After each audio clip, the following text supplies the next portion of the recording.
లక్షల పైగా మహిళలకు 3 గ్యాస్ సిలిండర్స్ ఏటా అందిస్తున్నాము. అంతేకాకుండా ఇవాళ తల్లికి వందనం స్టార్ట్ అయింది. తల్లులకు ఇది ఇవాళ కానుక. ఎంతమంది పిల్లలు ఉంటే అంతమందికి గాను 15,000 రూపాయలు, అంటే 67 లక్షల పైన పిల్లలకు గాను 8,745 కోట్ల రూపాయలు విద్య కోసం ఖర్చు పెడుతుంది కూటమి ప్రభుత్వం. ల్యాండ్ టైటిలింగ్ యాక్ట్ రద్దు చేశాము. నిత్య అన్నదానం ప్రారంభమైంది దేవాలయాల్లో. నెక్స్ట్ ఆగస్ట్ 15కు ఉచిత బస్ ప్రారంభం కాబోతుంది.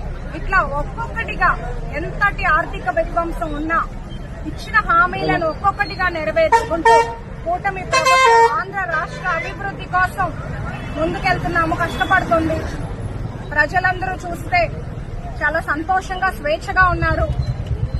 వైసీపీ వాళ్ళు నా ఎస్సీ నా ఎస్టీ అంటూ వాళ్లకున్న 27 పథకాలను తొలగించేశారు. బడుగు బలహీన వర్గాలను అణిచివేశారు. మహిళల మీద అఘాయిత్యాలు, ఒక్క నిరుద్యోగ యువతను గాలి కొదిరేశారు. ఒక్క ఉద్యోగం కూడా ఇవ్వకుండా విద్యా వ్యవస్థను నిర్వీర్యం చేశారు. 2019లో ఆంధ్ర రాష్ట్ర ప్రజలు నమ్మి గెలిపించినందుకు ఒక విధ్వంసం సృష్టించారు.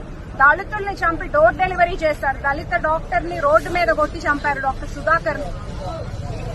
నిన్నటికి మొన్న మహిళలు అందరూ, రైతులు వాళ్ళ ఆస్తులు పిల్లలకి భూములు పిల్లలకి ఇవ్వాల్సింది రాజధాని నిర్మాణం కోసం ఇస్తే అమరావతిని వేశ్యల రాజధాని అన్నారు.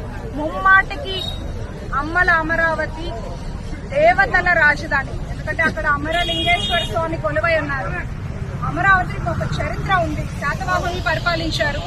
ఒకసారి వాళ్ళు వైసీపీ నేతలు అలా మాట్లాడే ముందు సాక్షి ఛానళ్లలో వాళ్ళకి అక్కడ కొలువై ఉన్న అమ్మవారు గుర్తుకు రాలేదా, అక్కడే ఉన్న మేరీ మాత గుర్తుకు రాలేదా, లేదా ఆ ప్రాంతాన్ని పాలించిన రుద్రమదేవి లాంటి మహిళామణులు గుర్తుకు రాలేదా? అంతే, ప్రజలంటే మహిళలంటే ఒక చులకన భావంతో ఉన్నారు. తెలుగుదేశం పార్టీ మహిళల్ని చాలా గౌరవిస్తుంది. చంద్రబాబు నాయుడు గారు రైతు పక్షపాతి, పేద ప్రజల పక్షపాతి, మహిళల పక్షపాతి.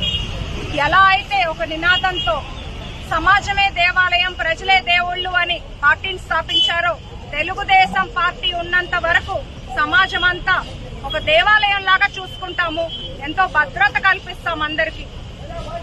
ఇక్కడ ఈ ర్యాలీని వాళ్ళు విజయవంతం చేసిన మా తెలుగుదేశం పార్టీ, జనసేన, బీజేపీ కుటుంబ సభ్యులందరికీ పేరు పేరున నా హృదయపూర్వక నమస్కారం.